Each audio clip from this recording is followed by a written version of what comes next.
Welcome, guys. It's chapter 13. My name is Dr. Chris Erskine, and we're going to talk today about the rise of mass democracy in chapter 13. And today we're going to have a short lecture, and we're going to pull out just a couple of things that I want you to know from this chapter as you go through, because this chapter is a lot of stuff. In the next several chapters, actually, there's a lot of material. But what I'm going to do is pull out those essential threads for you, and then you can think about those. And as you read the chapter, or as you reread or review the chapter, I want you to look for these things. So we're going to start with Andrew Jackson, and I'm just going to give you kind of some of the things that he's known for, and then we're going to talk about only about two or three of these. One of them is Jacksonian democracy. Now, that's a phrase that most American high school students and college students will know. Jacksonian democracy, and we're going to talk about that. The nullification crisis. He kills the national bank. That's something that his predecessor wanted to have. And the Trail of Tears.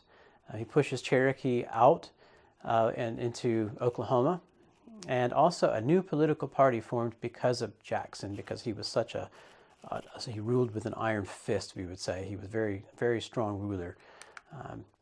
So one thing that we have with Jackson is under both John Quincy Adams and Jackson, we're looking at the democratic reform side, the next one, we begin to see democracy expanded, which means that more and more people can take part. It used to be that you had to go to church, you had to pay some money to the church called tithe, you had to own land, and there was all of these requirements that you had to have if you wanted to be able to vote for, your government officials, your presidents and your congressmen.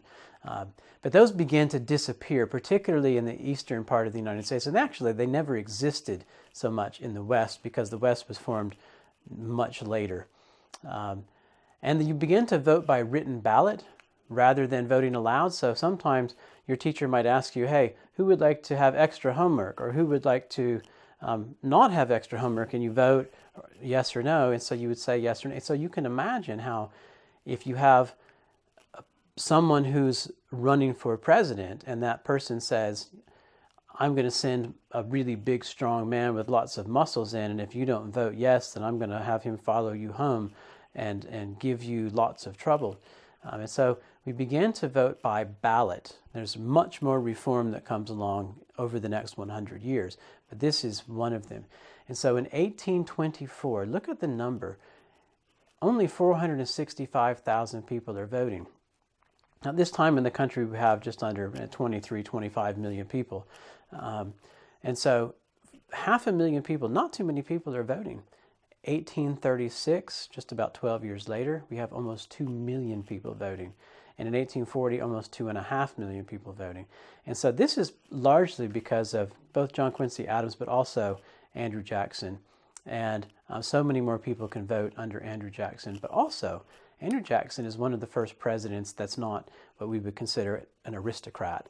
He's the common man. We have other presidents, John Quincy Adams. Of course, we have before Jackson, we have Washington, Adams, Madison, Monroe. All of these presidents are, except for Adams, all of those are from Virginia. But they also have money. And they're born with lots of money, and Andrew Jackson isn't. Andrew Jackson is born, and he has to kind of work his way up, and he's one of the common people, and he represents who the people are. And so many people like Andrew Jackson, and we'll talk a little, in just a few minutes, we'll talk about why a lot of people don't like Andrew Jackson. So the next slide, if you look, it says Jackson and Van Buren. Now, Van Buren is the next president. His name is Martin Van Buren. And both of them are Whigs. I'm sorry, both of them, Jackson is a Democrat. We'll talk about Van Buren separately. But Jackson is a Democrat. He's the first Democratic president. And Martin Van Buren is also a Democrat. And Martin Van Buren is Andrew Jackson's Secretary of State. It means he's his person that's in charge of relationships with other countries. But they rule so strongly that many Americans decide that, hey, they have too much power. We want to take away some of that power. And so they form a new political party. And that party is called the Whig Party. And the whole goal of the Whig Party is to create less power for the federal government. Now, in 1832, this kind of bleeds over also into 1833, we have something called the nullification crisis. Now, the word nullification is on that slide, and then it says South Carolina in 1832. Now, what happens is that South Carolinians, led by John Calhoun, decide that they're not going to follow the national government, the federal government's rules anymore. They're not going to pay taxes anymore if the taxes don't help people in South Carolina. And Andrew Jackson decides he's going to win no matter what. So Henry Clay, remember from the American system, kind of comes up with a compromise and prevents South Carolina from leaving the United States and prevents Andrew Jackson from kind of destroying the political career of Henry Clay. But after Andrew Jackson, people have had enough of this strong power. And so the next several presidents are Whigs. If you look at the next slide, you see Andrew Jackson. Now, here's a profile of Andrew Jackson. He's from North Carolina. He's the Democrat. He's the very first Democratic president we have. He's in office from 1829 to 1837. His Secretary of State is Martin Van Buren. And he's got two vice presidents. His first term is John Calhoun from South Carolina. And remember, John Calhoun from South Carolina is the nullification crisis leader. So you've got president and vice president kind of going against each other here. We also have Martin Van Buren in the second term because Jackson's had enough of John Calhoun. So he brings in Martin Van Buren. Now, if we look at the next slide, Martin Van Buren, he's from New York. He's also a Democrat, and he's in office from 1837 to 1841. And his Secretary of State, now remember, Secretary of State is somebody who's in charge of relationships with other countries, is John Forsyth, and his Vice President is Richard M. Johnson. Names that we don't really need to remember very much now. I mean, he's the first, interestingly, this is just an interesting point, he's the first president not born a British subject, or even from British ancestry. His ancestry is Dutch, so he comes from not England, but another part of Europe. The next president is from Virginia. There's another Virginian. And he is now, here's a Whig. So this is the first of several Whigs. And he's in office very short time. In 1841, he catches a cold and it passes away just a couple of weeks after he takes office. And his Secretary of State is Daniel Webster. And his vice president is John Tyler. Now, of course, John Tyler becomes the next president because Harrison dies in office. Now, John Tyler, oh, there we have it again, from Virginia. And he's a Whig, and then he's a Democrat. And he switches over to become a Democrat. He's in office from 1841 to 1845. His Secretary of State, just like Harrison's, was Daniel Webster. Now, because he was the vice president and becomes the president, there's no vice president. There's nothing in the Constitution that says how to choose a new vice president. The next president, we got another one from North Carolina. That's James K. Polk. And James K. Polk is a Democrat. His Secretary of State is James Buchanan, and his Vice President is George Dallas. Some of these names you probably want to remember. Next president, Zachary Taylor, there's another Virginian. His party is Whig, and there's the Whigs again. He's in office 1849 to 50, short amount of time. His Secretary of State is John Clayton, and his Vice President is Millard Fillmore. Millard Fillmore is a name that we will see again. He becomes president right there. Now, Millard Fillmore is from New York, and he's a Whig.